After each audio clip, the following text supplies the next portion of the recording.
Bab ke-32, bab mencari air sembahyang apabila telah hampir waktu sembahyang. Dan Aisyah berkata, waktu subuh telah pun masuk, air dicari tapi tidak ditemui, maka turunlah ayat tentang hukum tayammum. Imam Bukhari dengan sanadnya meriwayatkan daripada Anas bin Malik, beliau berkata, saya melihat Rasulullah sallallahu alaihi wasallam ketika hampir masuk waktu sembahyang asar, sementara orang ramai pula mencari air untuk berwudu, tetapi tidak mereka temui. Kemudian dibawa kepada Rasulullah sallallahu alaihi wasallam sedikit air untuk berwudu. Maka Rasulullah sallallahu alaihi wasallam meletakkan tangannya di dalam bekas air itu dan menyuruh supaya orang ramai mengambil air sembahyang dari bekas itu. Anas menceritakan, saya melihat air memancut keluar dari bawah jari jemarinya sehingga selesai mereka semua berwudu. Bab ke-33 tentang air yang dibasuh dengannya rambut atau bulu manusia. Atha berpendapat tidak ada apa-apa kesalahan menggunakan air seperti itu. Juga tidak mengapa untuk dijadikan daripadanya benang atau tali. Dan sisa anjing dan tempat lalu anjing di masjid. Az-Zuhri berkata, apabila anjing menjilat di dalam bekas air seseorang yang tidak mempunyai air lain untuk berwudu selain air itu, ia boleh berwudu dengannya. Sufyan pula berkata, inilah fiqh yang sebenarnya, kerana Allah berfirman, falam tajidu ma'an fatayammamu. Ini adalah air, yakni sudah ada air, tetapi jiwa berasa ragu terhadapnya. Orang yang berada dalam keadaan sebegini boleh berwudu dengannya di samping bertayammum.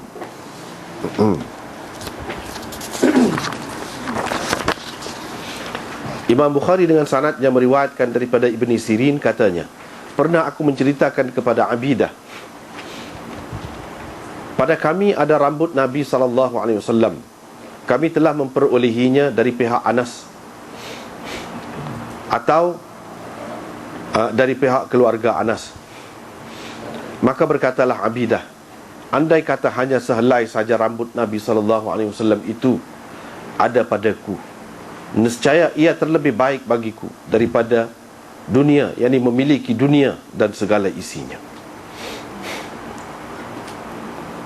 Dengan sanadnya Imam Bukhari meriwayatkan daripada Ibnu Sirin daripada Anas bahwasanya Rasulullah sallallahu alaihi wasallam apabila mencukur rambutnya,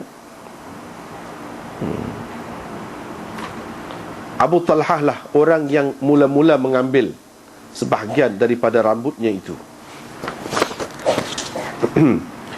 Dengan sanadnya Imam Bukhari meriwayatkan daripada Abi Hurairah, katanya, bahawa sesungguhnya Nabi SAW bersabda, apabila anjing minum di dalam bekas seseorang daripada kamu, maka hendaklah dia membasuhnya 7 kali. Dengan sanadnya Imam Bukhari meriwayatkan daripada Abi Hurairah daripada Nabi SAW bahawa pernah terjadi seorang lelaki melihat seekor anjing sedang makan tanah basah kerana dahaga. Orang itu pun mengambil khufnya, lalu mencedok air dan memberi minum kepada anjing tersebut sampai puas. Maka Allah membalas kebaikan orang tadi dengan memasukkannya ke dalam syurga.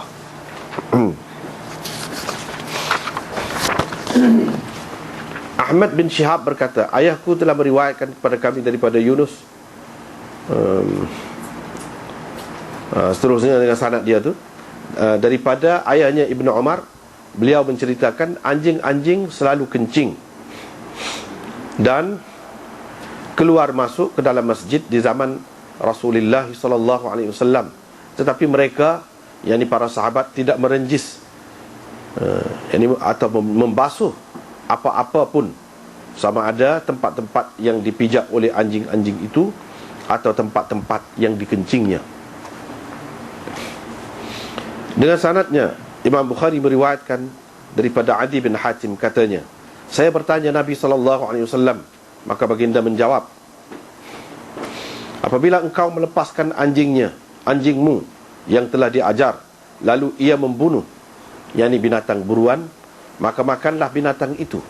Sekiranya ia memakan, yakni binatang buruan itu, maka janganlah engkau makan. Kerana kalau begitu, ia hanya telah menangkapnya untuk dirinya sendiri. Saya bertanya lagi, saya melepaskan anjing saya, kemudian saya dapati ada bersama anjing saya itu anjing yang lain, yakni bagaimana hukumnya? Nabi SAW menjawab, jangan engkau makan, kerana engkau hanya menyebut nama Allah ketika melepaskan anjingmu sahaja, bukan anjing yang lain.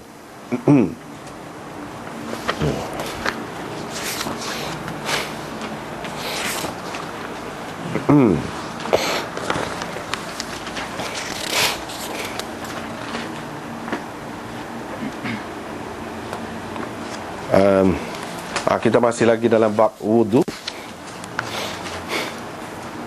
Tapi selepas cerita basuh kaki, basuh kaki, betapa pentingnya basuh kaki ni, kena basuh kaki lah. Tak boleh sapu. Kalau pakai kasut pun tak sepecak, kena basuh juga. Tak boleh sapu. Lepas tu Imam Bukhari buat bab selepas tu menganan dalam berwuduk dan pada ketika mandi. Yang ni dia nak menceritakan tentang adab ataupun apa yang sunat dalam mandi dan air sembahyang itu. Bila kata kena basuh kaki ni, kena basuh kaki,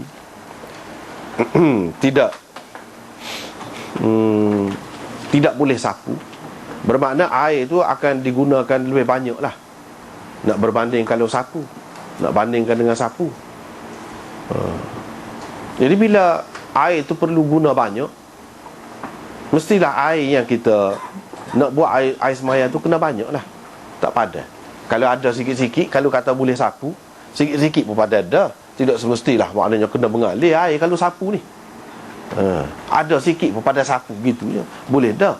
Tetapi oleh kerana kaki dan kebanyakan anggota wuduk tu perlu dibasuh, bukannya disapu, maka